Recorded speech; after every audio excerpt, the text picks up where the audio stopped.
Hi, everyone. I'm Lad Dilgard, the founder and treasurer of BW Strategy PAC. We raise money and issue awareness for reasonable, sensible, pro parent candidates for local office in Delaware County, Ohio.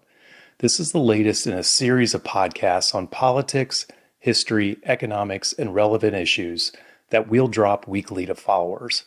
We hope you will enjoy this episode and support us by going to BW Strategy PAC, that's PAC.com, and donate using a credit card or debit card. You're also welcome to mail a check to BW Strategy PAC, P.O. Box 2913, Westerville, Ohio 43086. All funds will go to support local candidates here in Delaware County or to get information out to voters. Not a dime of contributions will go to Columbus or Washington. Thank you for your time today. I hope you find it interesting and will work to support candidates for local offices that put taxpayers, parents, and students first, not bureaucrats or their own self-interests. Now, on with the show.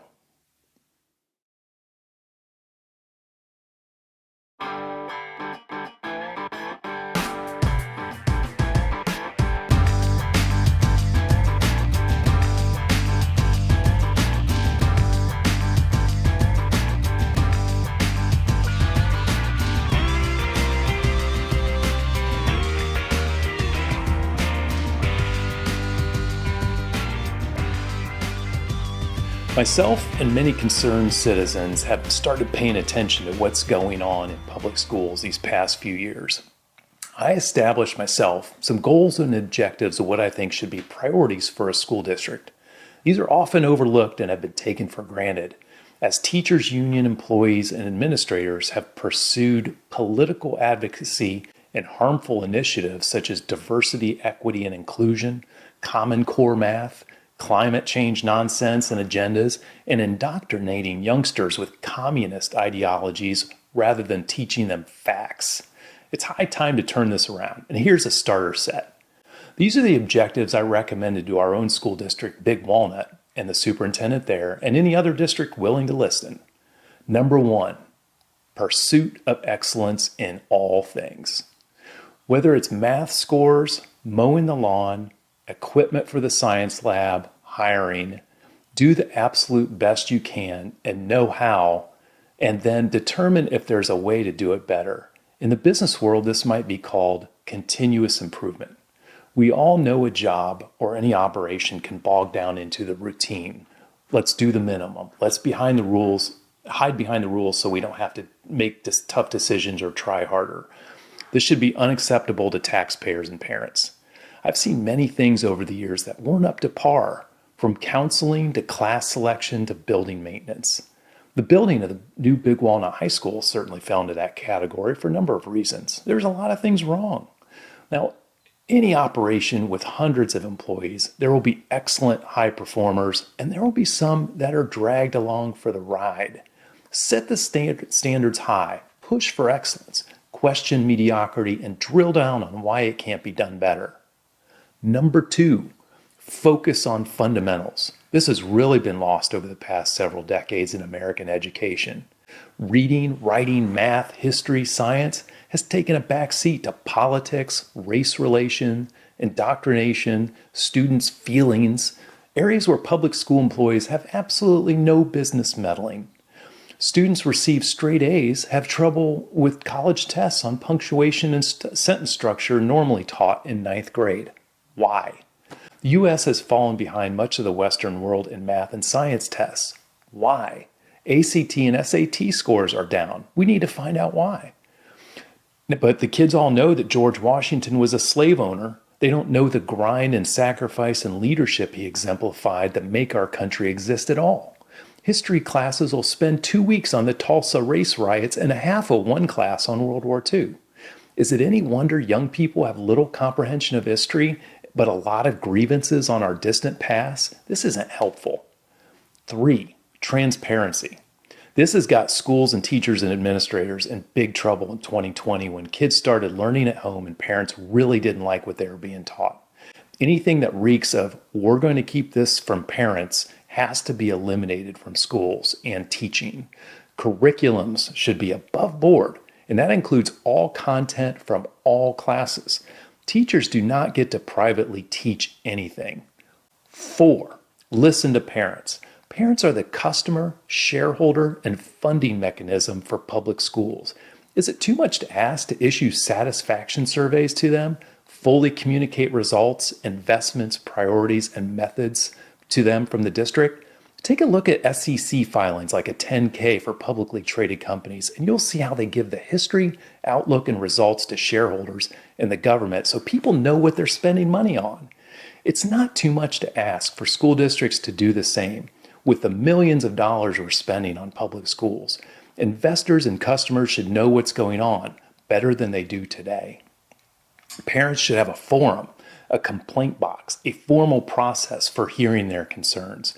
2 years ago, Big Walnut, Buckeye Valley, Delaware, and many other school districts around here issued mask mandates on small children despite overwhelming opposition from parents and zero scientific evidence this would stop the spread of any COVID virus, but plenty of evidence that it would be harmful to little kids. They did it anyway. Elected officials stuck a sharp stick in the eye of children and parents and ignored their concerns. This should have never happened. And it wouldn't have happened if parents would have been listened to rather than the clueless health bureaucrats and local mentally unstable nags calling for a mask mandate. 5, protect girls and their sports and privacy, and protect boys, and stop making boys the root of all evil in the world. Biological boys should never have access to girls' locker rooms, restrooms, and sports teams. This is dangerous and insane, and anyone with a daughter should be floored by this recent trend. This has been much discussed, but what hasn't been discussed is the sharp increase in suicide, self-harm, aimlessness, and so on from boys and young men. These boys have been told their toxic masculinity is a threat to everyone and mankind. They're stuck in static classrooms to sit at a desk for hours at a time, which they're mostly not predisposed to. If they act out, they're drugged or punished. We've abused boys for decades, especially young white boys who must share the burden of all of Western civilization's failures. This needs to stop, and now, stop teaching boys they're the problem. Give them good trades programs, outdoor recess, and other things to make them healthy and active. Teach them that masculinity is far from evil, but necessary to the survival of civilization. Number 6, teach students what made the USA great. The founders, capitalism, our representative republic, the Bill of Rights, the Constitution, our strength in the world. As a local superintendent sympathetic to me once said, I don't know when U.S. history started becoming a negative thing, but I don't like it. The USA has warts on its history like all civilizations. Does that mean we're supposed to teach kids to be ashamed of what we built here? No other country does this to themselves I'm aware of. If you go to Russia or China or Poland or Switzerland, 4th graders aren't taught that those countries suck. I think this is ridiculous. Only in the U.S. is self-hatred perpetuated by local schools. Number 7, get real on students' physical health. Let them play outside to play all the time. It made me angry when my kids came home on a beautiful day and I heard they stayed inside to play board games or to be on screens during the one tiny recess they had at lunch. This is terribly unhealthy. When I was in school, we had recess in the morning, at lunch, a big one, and middle of the afternoon. I counted down the minutes until we went outside. I would figuratively circle Wednesday and Friday on my calendar as days we had gym class. I couldn't wait for gym classes. Kickball, wiffle ball, races, basketball. It was the best reason for going to school in my elementary opinion. Now gym classes are limited.